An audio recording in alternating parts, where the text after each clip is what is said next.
Here's another interesting patch that I've come up with, and I'm just going to explain how it's connected, explain how the controls are set, let it do its own thing, and let you try it out for yourself on your system, and just explore and see if you can figure out what's really happening here. So let's start. We've got the CV input connected from Wave C output. We've got Wave C selected as external.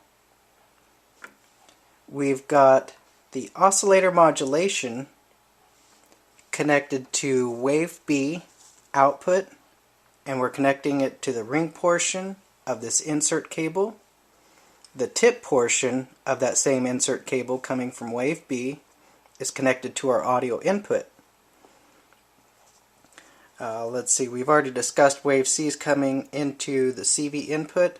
We've also got Wave A going out into the gate input. So oscillator A is triggering the envelopes. Oscillator C is going back into our CV input, so I would recommend you play around with this CV track control, because as you adjust to different settings, you're going to get different results. Let's see here. And let's start with oscillator A. We've just got it set for the 0 octave. We've got a square wave set up.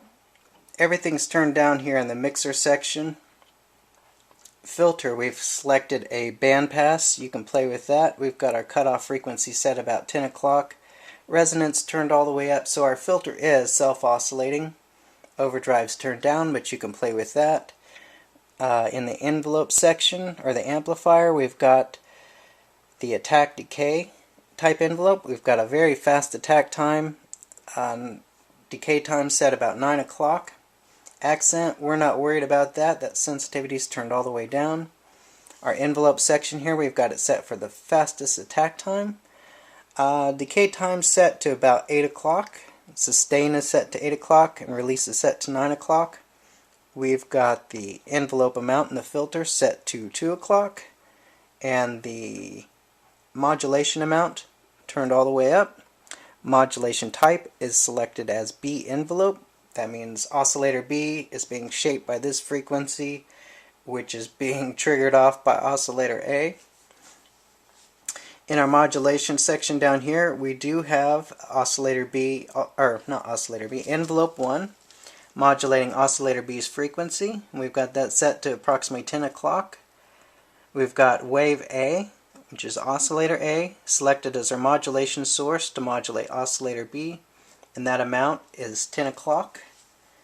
Also in the oscillator A modulation section, we've selected the LFO.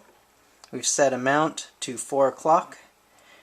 In our LFO, we've selected the sample and hold waveform and selected a rate of just past 3 o'clock. So let's go ahead and turn this up. This is a self-generating patch and create some pretty crazy sounds.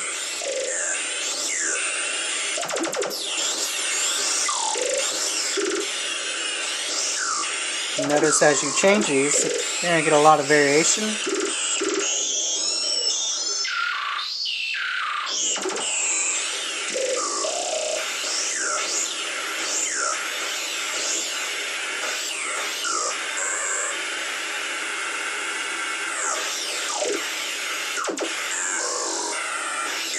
Play with your frequencies.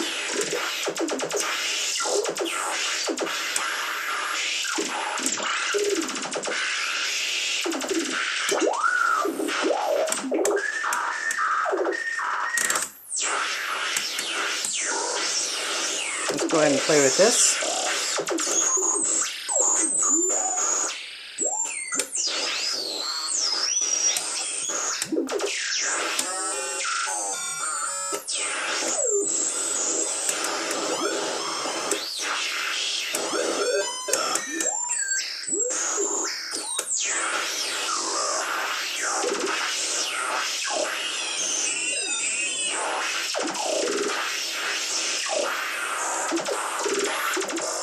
Also, I should mention in oscillator B, we've got a very high octave setting at number 5. We're using the square wave waveform, but we're also using pulse width modulations. The pulse width modulations turned up, And we've also got pulse width mod selected as external. So this is a very interactive patch. We've got each oscillator being modulated, the pulse width being modulated, the envelopes being controlled by the envelope, or the oscillator which is being modulated, and even the filter being modulated.